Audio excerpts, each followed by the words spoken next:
Me.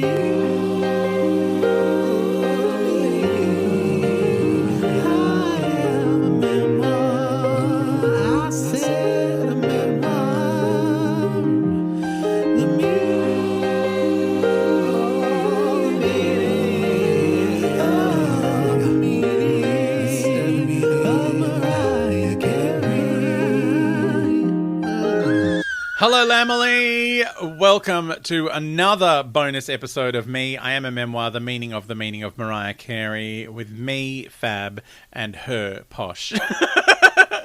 We are digging into Mariah's discography in these bonus episodes. Now we are up to #1.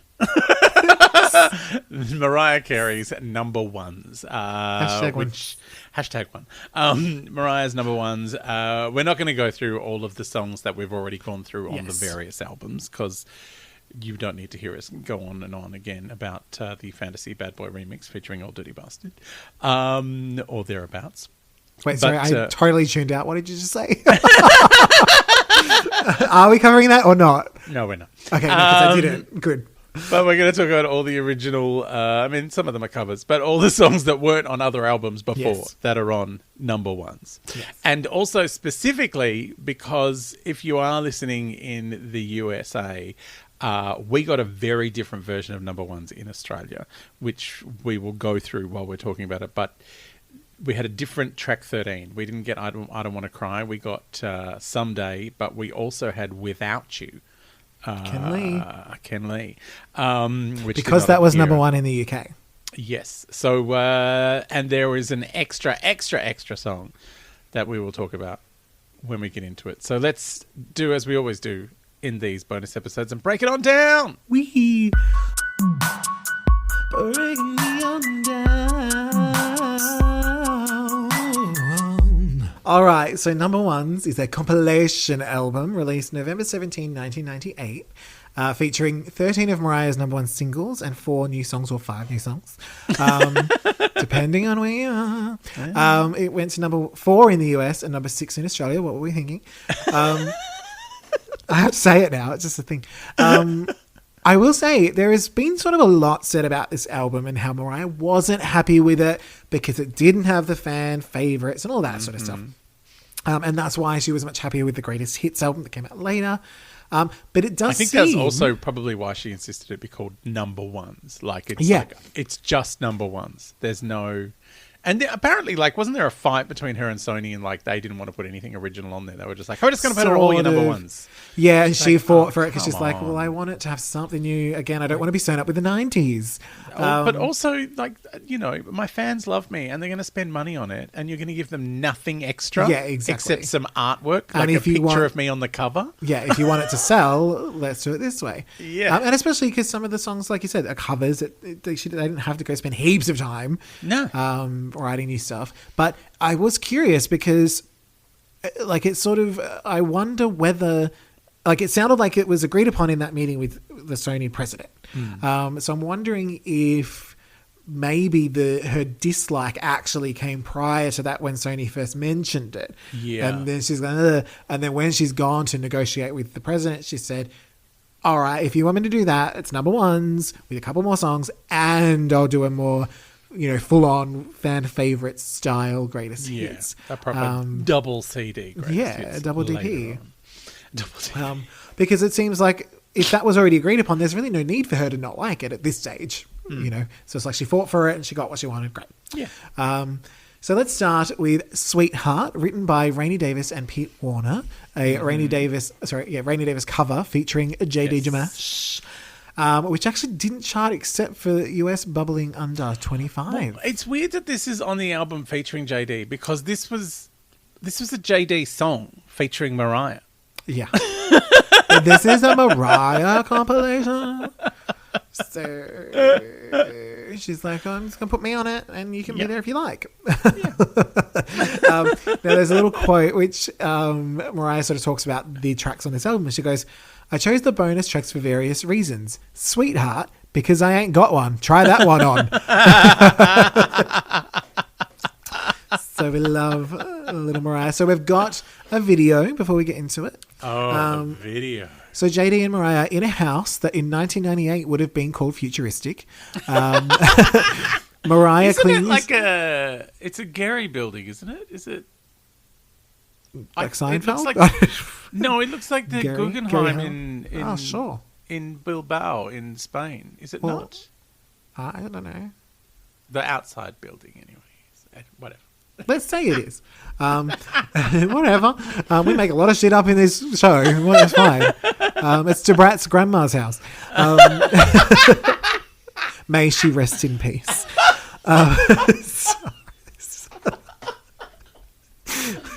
Stupid. Why is it? I don't understand this podcast. Okay. So Mariah clings to one of Morgan's cats on a daybed. Yeah, Morgan's cat. Yes. I mean, we didn't even think... It does seem to be the same cat from Always Be My Baby remix. Mm-hmm. So there's many outfits of the boozy variety. Yes, it's a very boozy film clip. Yes. Blue Mariah runs down the street. Mariah straddles that guy she mentioned in the book, but I forgot about him while he rides a bike. Why did she mention him? Because they were sort of sweethearts for a minute, but where did he come from? Well, he was hungover, or he was drunk. He got drunk on the plane, so he was very hungover, wasn't he? That might explain some of what I say next. Got some vitamin D from him. I'm not sure. Great. But I'm forgetting why that was brought up. Anyway. Do you want me to open the book and have a look? No, it's okay. So Mariah is in a nightie. The guy on the bike has like one expression, which kind of makes sense because of the hangover. Yeah. He's very hot though. Oh yeah. He has cheekbones for days. I mean, look, he could make that one expression at me. It's fine. There is so much side boob and we see Mimi's undies.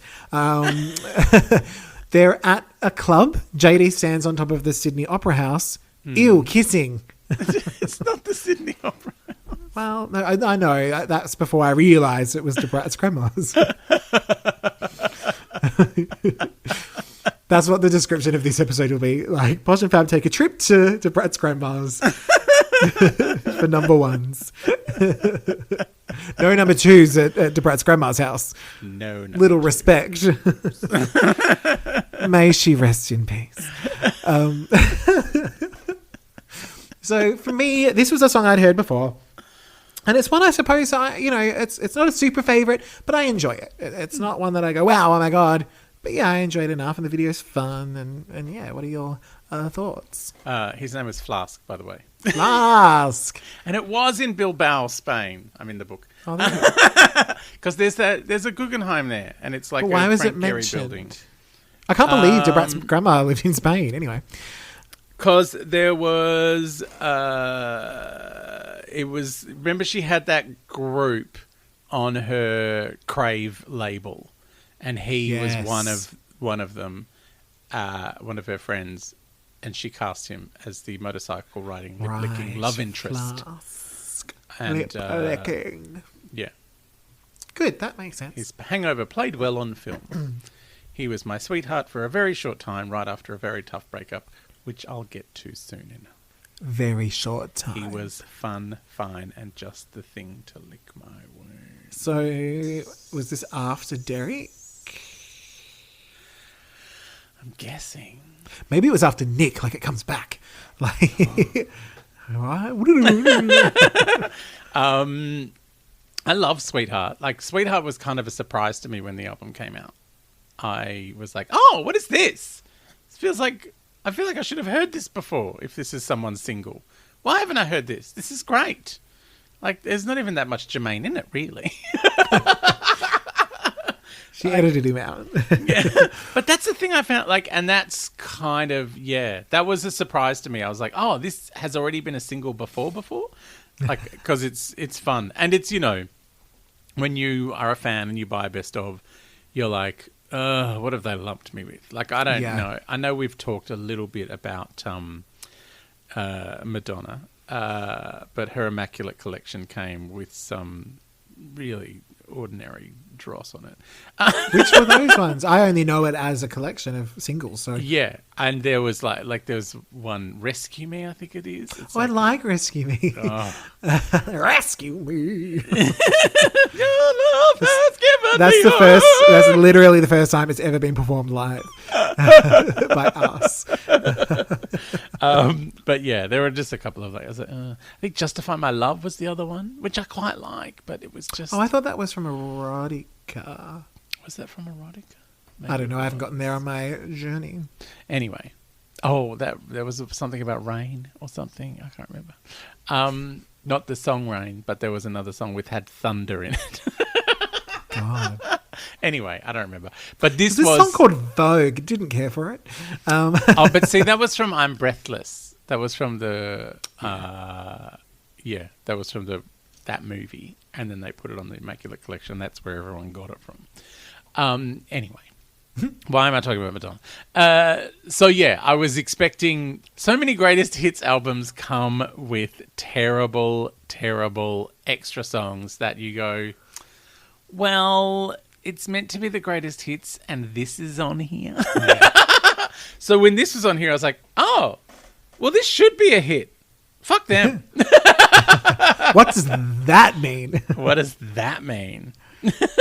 So yeah, I really like Sweetheart. It's like I kind of like that kind of funky bow bow noise.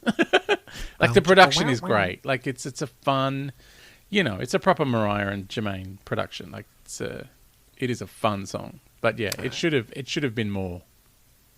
Realistically, should be more. So what is your score from number 1 to infinity? A sweetfinity. God. I think you gave that maybe. Oh, no, I don't remember now. Anyway, well, I gave it a 4. Oh, that's good for you. That's almost an infinity. I didn't mind it. Yeah, in your world, it is. All right, so on to the next. We have "When You Believe," written by Stephen Schwartz. We didn't mention how difficult Mariah was making it for that man to ride his motorcycle. You can mention that. She was like, how did they not fall off? I know. Like, I know filmmaking how they didn't fall off, but in the what is meant to be the video clip, like he lets her ride for a while and she seems to just be wobbling the bars all over the place without turning over, and B, she's upside down with her legs open for a while he's trying to concentrate on the road. Yeah, there were angles in this video that we'd yet to see. Yes. Of Mariah. Yes, definitely. Also, he was very hot. I totally understand why she let him lick her wounds. Oh God. That's what it says in the book. So "When You Believe," written by Stephen Schwartz and Kenneth Babyface Edmonds, so it gets mention in our episode. Yeah. Feat Whitney Houston, US number 15 and Australia number 13. What were we thinking? Oh, but you know what? Like, I know it's only number 13, but it was in the charts for like 15 weeks in Australia. Like, it charted it may not have gotten very high, but it was around for a while. Like, it went gold, I think, in Australia. So it's probably have an album called Number 13s. But I think it technically probably sold more than some of her number ones in Australia. Yeah, sure, I get you, yeah. Because, sometimes a song will go to number 1 because of all the pre-hype and then disappear off the charts. Whereas this just sat there for months. Yeah. So, yeah. I'm going to perch myself here. Don't mind me. I'm going to pop myself down at number 13 and I'm going to dip out at number 50 in about 4 months. Yes. And I will be here forever. I'll poke my head back into number 48 just quickly. So the video, this is my little synopsis. They're in Egypt. Oh no, it's just a stage. Whitney's face says, "Surprise, bitches." We have film clips in the background. Whitney can make 19 faces per syllable, each symbolizing opposing emotions. She has these things where she's like happy, scared, terrifying, thrilled, horny. I don't know. She's all the things all at once. Black and white footage of Whitney and Mariah. I'm guessing from the recording of the song oh no, it might be the video. Is this video showing the making of the video within itself? Vidception. Mariah and Whitney that's a typo. Mariah and Whitney hold hands, not gold hands. Random orchestra. There's fans clapping. Are they actually there because COVID has ruined that is the what weird is thing. happening? Like, why is there applause in the video clip? Like, right, but then at the end there is an audience. Like, well, I'll buy it anyway. You don't need to sell me on the audience. Yeah. Stroby club lights start going off, followed by the house lights blinding everyone. It was strange. It was like there's a lot of weird lighting in this video. It was ready for a drop. Followed by the house lights blinding everyone. Mariah did not agree to this direct lighting, darling. Anyway, with the house lights on, it must be 7 a.m. and everyone has to stumble across to Revs for kick-ons.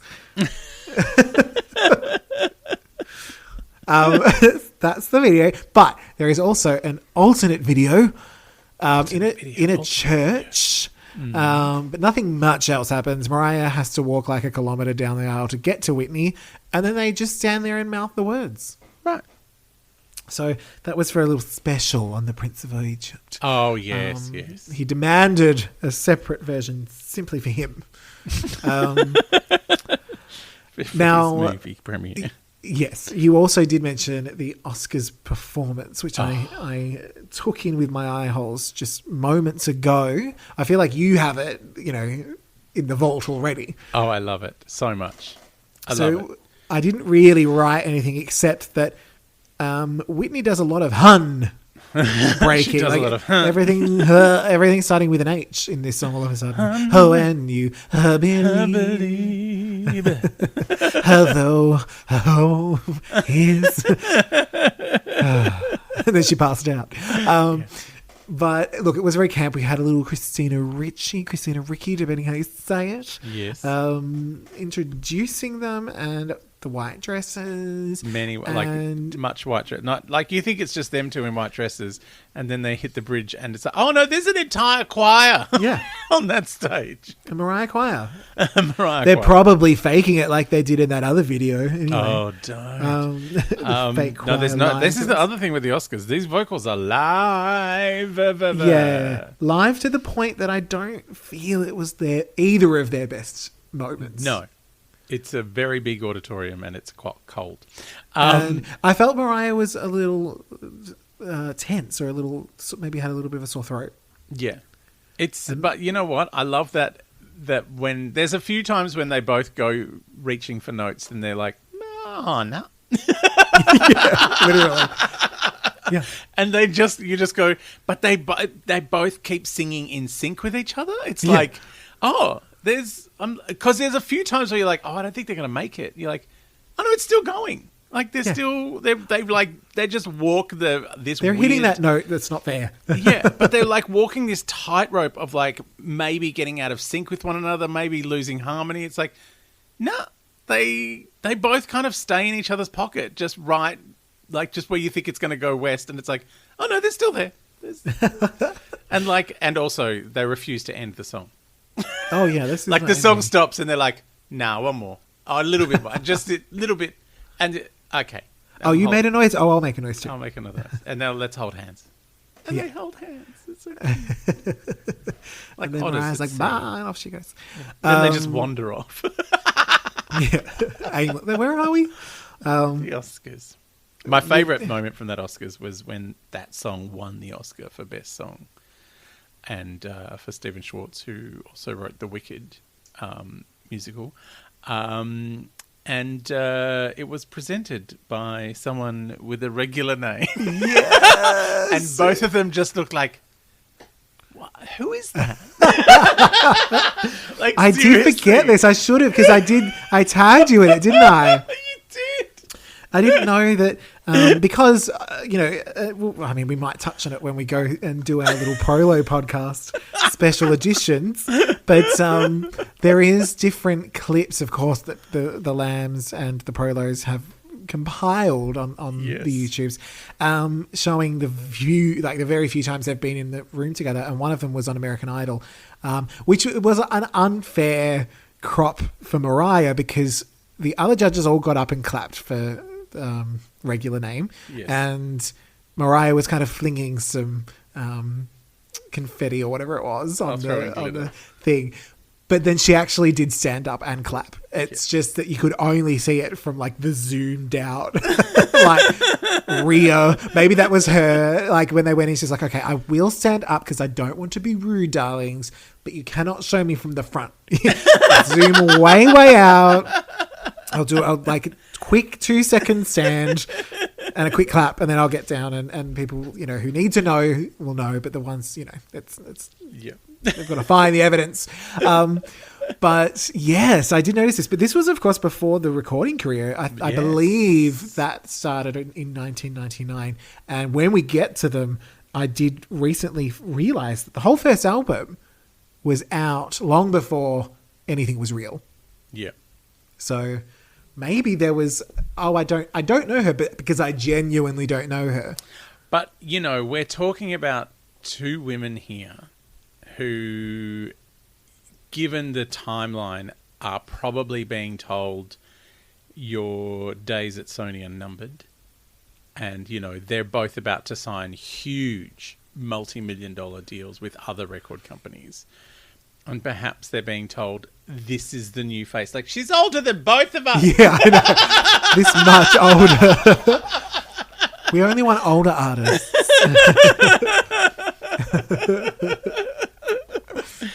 Who knows? I mean, we're speculating, but I love it. But yeah, no, it's true. Look at their face like, what? What? Yeah.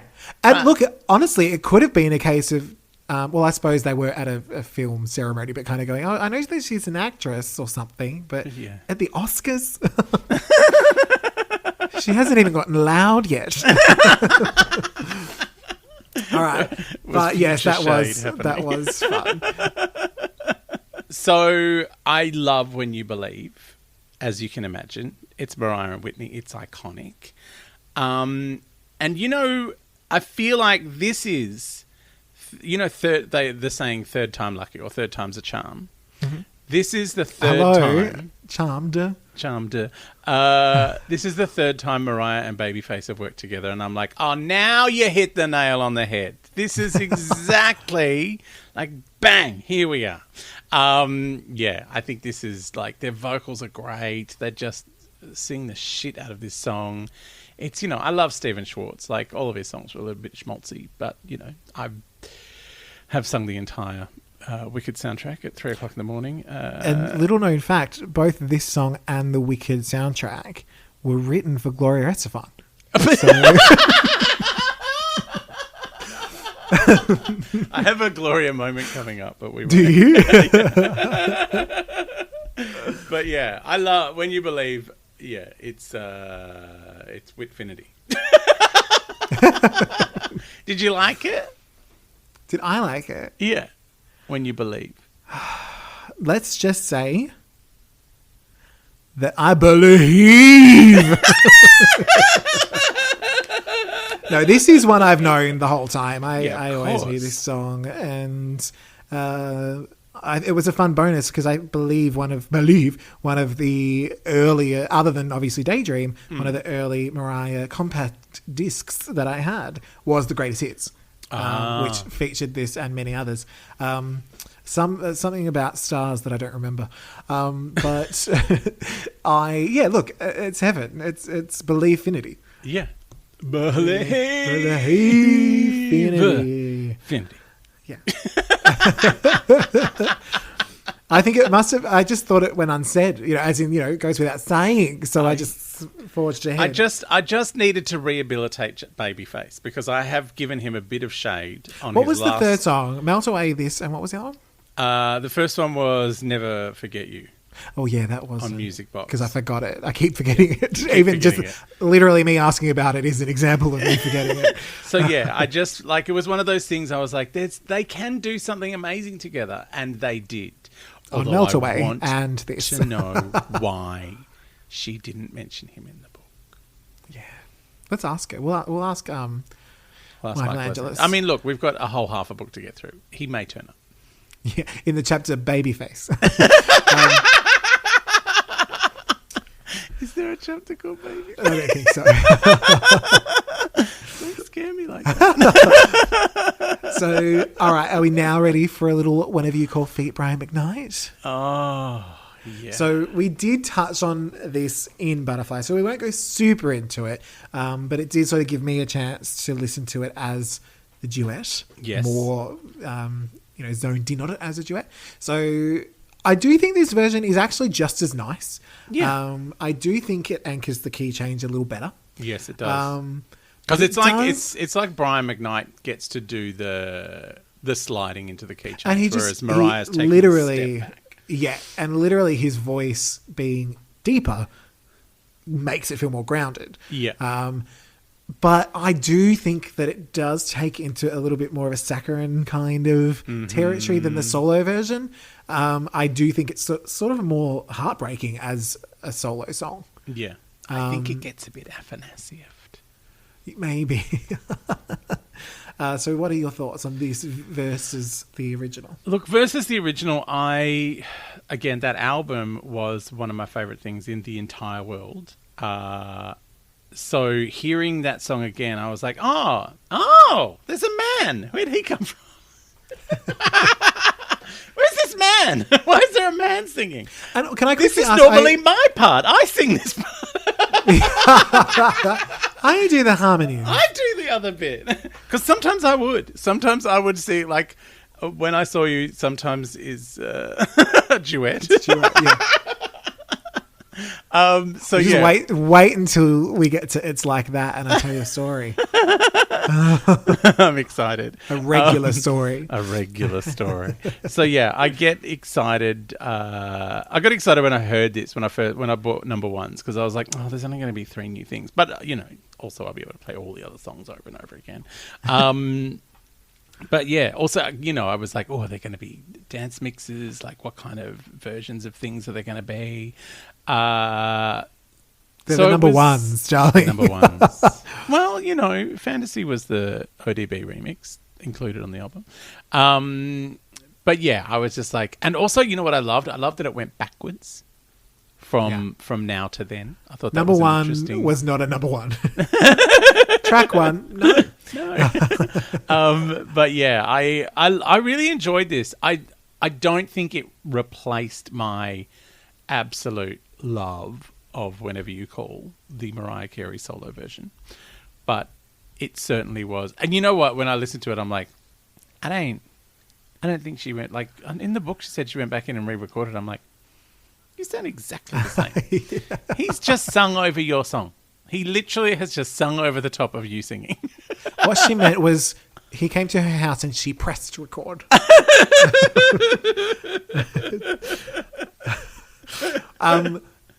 Is there one that you go back to more? I'd probably go back to the solo more. Yeah. I did love this for a while. Like, when this album came out, I listened to this version a lot. But it hasn't supplanted the original for me, as opposed to there's one in a few albums' time where the same thing happens again. Oh. And I actually do prefer the duet version to the solo. What album? It might be Memoirs of a... Okay, I'm curious. Yeah. So for me, the original Whenever You Call got a cusp of infinity, although it maybe got a promotion to infinity this week. Oh, yeah. Watch that space. So I thought I can't give this one quite the same. So I went Whisper Cusp of Infinity. Whisper Cusp? A whisper of a cusp. Of a cusp of infinity. So not as close to infinity as the last one, but still nearly infinity. Yeah. Yeah. I think that's fair. Yeah. And you? Brian Fidity. Are we ready to push on to I Still Believe? Mm-hmm. So this is, of course, a Brenda K. Starr cover written by Antonia Armato and Giuseppe Cantarelli. Mm-hmm. Hadn't said those names. I'm real proud of myself. Which went to number 4 in the US. That's pretty high. And number 54 in the AUS. What were we thinking? And Mariah wrote about this song. Reminds me of the fact that not long ago I was a teenage girl with nothing to my name but a demo tape, my voice, and my ability to write songs. So the video... We start off at Edwards Air Force Base, California. Mm-hmm. Mariah Monroe shows up to do a USO-style show for the troops. And those boys are thirsty. They're holding up signs. Then Boozy Mariah gets off a plane and makes it way more horny. Boozy Mariah. Mariah runs a bit, probably looking for the horse from Butterfly. I think I spotted Beverly Leslie from Will and Grace in the crowd. Beverly Leslie. Karen Walker, I thought I smelled gin and regret. This is fine, but I much preferred it when it was Manifa's Touch It and like 18 times hornier. Mariah's version may lead them to having a little alone time in the shower later that night, whereas Manifa's led to a circle jerk. I don't know. Because I then had to go and watch Manifa's song because it has essentially the same idea, but they're super horned up in Manifa's. I see. Do you know the song I'm talking about? Yeah. Oh, it's so good. And then there was a remix video. So we have a lamb, kids playing with a piñata. Mariah, Lamb, and Crazy Bone are chilling. No Wishbone the dog because he was off filming the new season of his show. The lamb runs away. Mariah just stands in the middle of town floofing her dress. Yep. I think this is problematic imagery in here.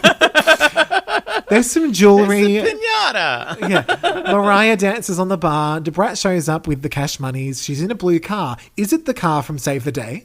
And then, I don't know cars. I think I like this song better, though. Mariah is walking away. It appears to rain money or whatever. Did the lamb come back?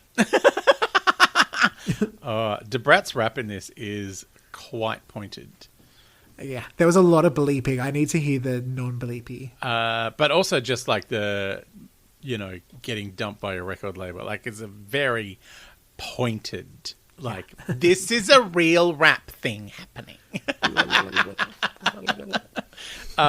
It's so good. And also she's doing fucking Willy Wonka.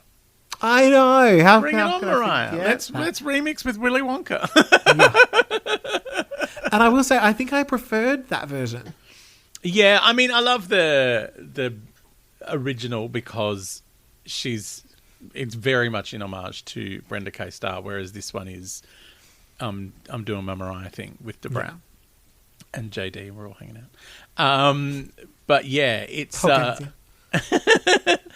it's I really like the original. I Still Believe. It's one of those songs that just pops into my head for no good reason, and I feel like I don't know. Like I know Brenda K. Starr didn't write it, but when you cover someone's song, there is a trailing royalty because you did the first one. Yes. So it feels like Mariah's just going, I got your back, sister.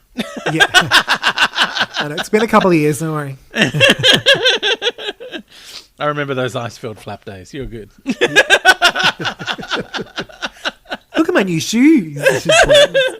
But the video, like I much prefer the video for the remix, the Pure Imagination remix.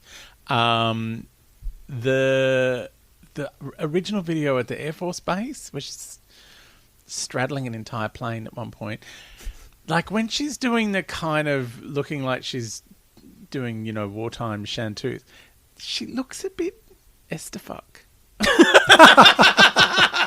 Gloria Estefan. She's got like a full Gloria Estefan look going on. Wow. It's like, oh, that hair is not okay. Like that hair is too Gloria. Get it off. I'd much rather the tortured horsehair that she had from the Butterfly film clip. That was rough. Really? That was rough. That was the actual horse's tail that she was using. She grabbed it as it was running away. I like it. Wild horses run unbridled. Not with that still on.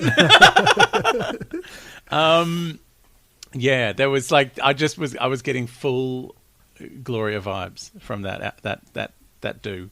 But yeah, I love I Still Believe. I can't again, it's one of those things where because there are only like 5 songs in this album really. So I love all of them. Like they've got strong memories for me. You just finished listening to Vision of Love and then it's like straight on into this and it's like, oh, yeah, of course this is next.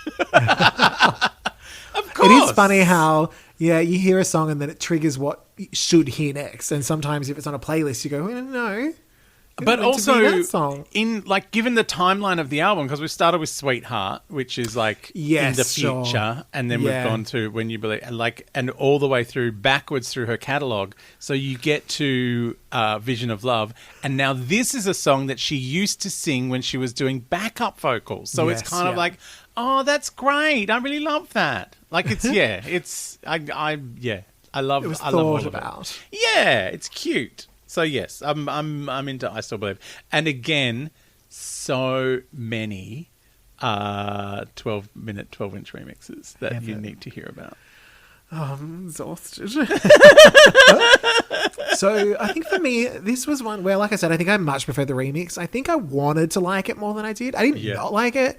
But I think because of the story and the meaning of it, I wanted to be like, yes. But it was quite new to me. So again, it wasn't, I don't have that. It is a connection. grower, I will say. It is one of those ones that the more you hear it, the more you're like, oh, actually, I mean, it's a very kind of 80s vibe.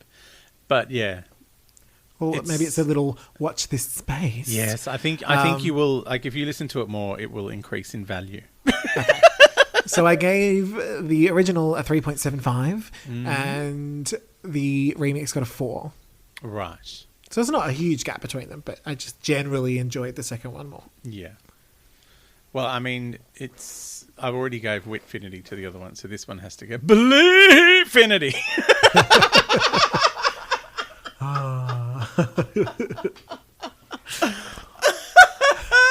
You seem so entertained by yourself on that. I always am.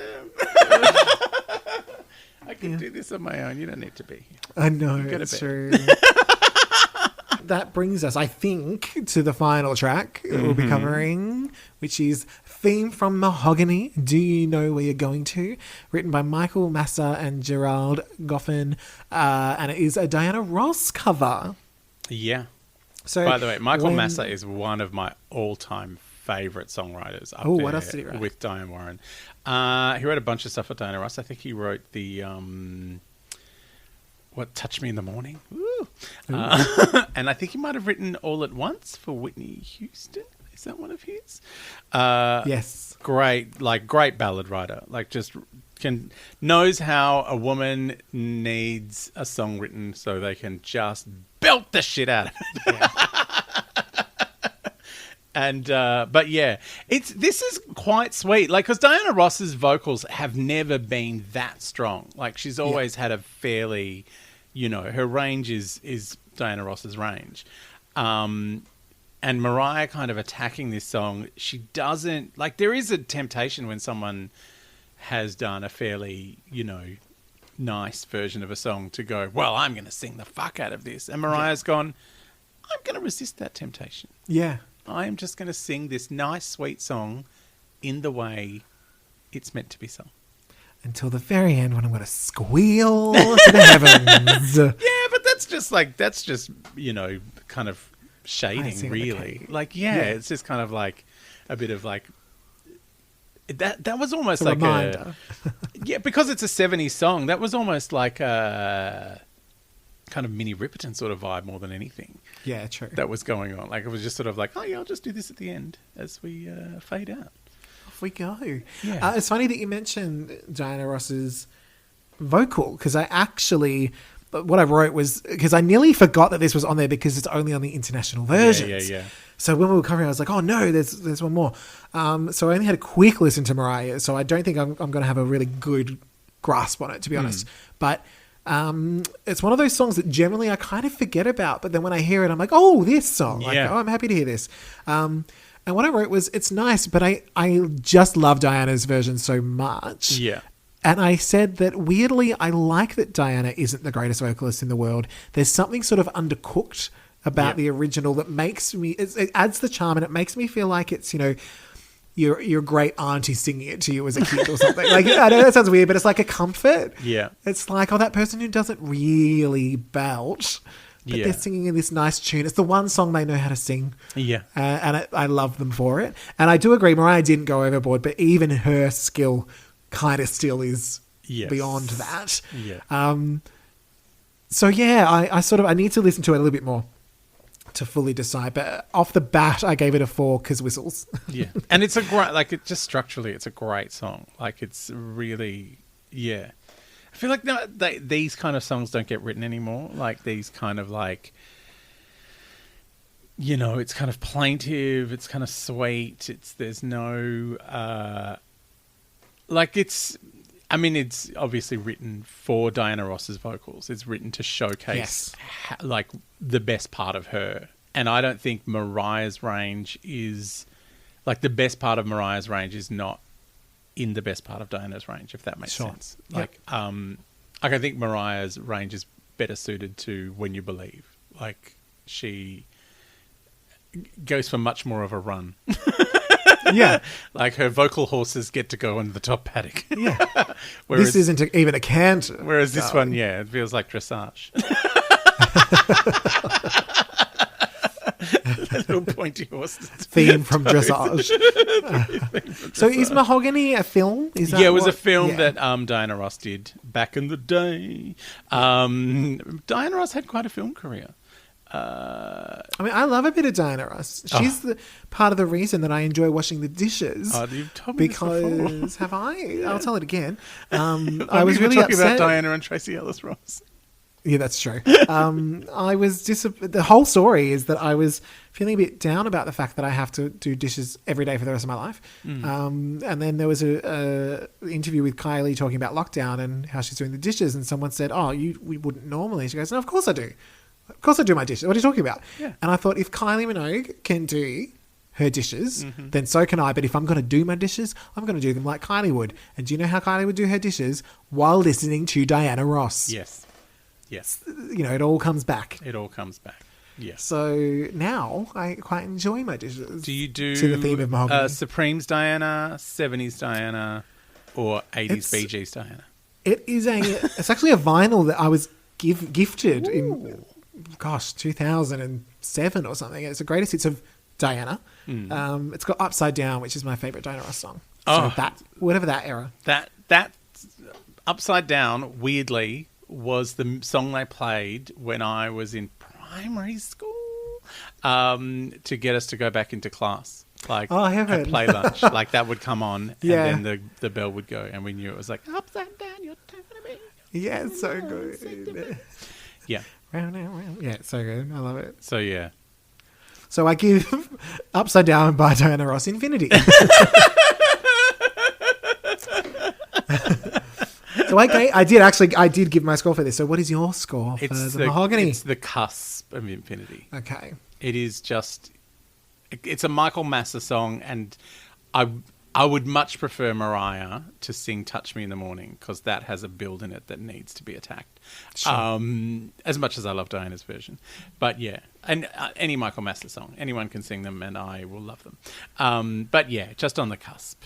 Because I've given infinity to every other song on this album. I know. Like, this isn't, I'm not giving this less than infinity because I've done it for everything else. It's just, it's fine. I love that, like, your it's fine is cusp of infinity. My it's fine is 3 or 4. No, but it's still, I really love it. Like, I really love the song. I really love her vocal. It's a song that I go back to a lot. So it's, yeah. Like I said, there are some coming that I'm going to not enjoy. Very curious.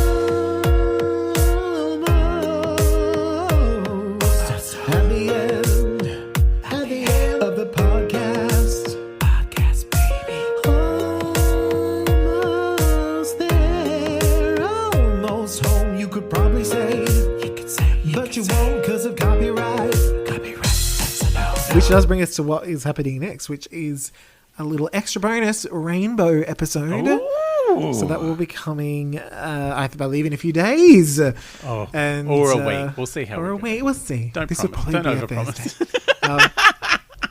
So, yes, we will be hitting that album before we have a little break before getting into All That Glitters. Mm-hmm. And yes, I have had one listen already to Rainbow, and I'll have another one before we get going, and we'll see where we end up. Very excited. Somewhere over the rainbow, I assume. With a joke. Butterflies and rainbows. We've got it all going on. I'm assuming the video clips, because it's called Rainbow, the video clips will be floods and fire earthquakes. And straddling an airplane. Yes. So it's very exciting. Yay. All right, darling. Well, I'll see you on the other side of that rainbow. Hooray. Bye, Gold or Emily. not. Bye.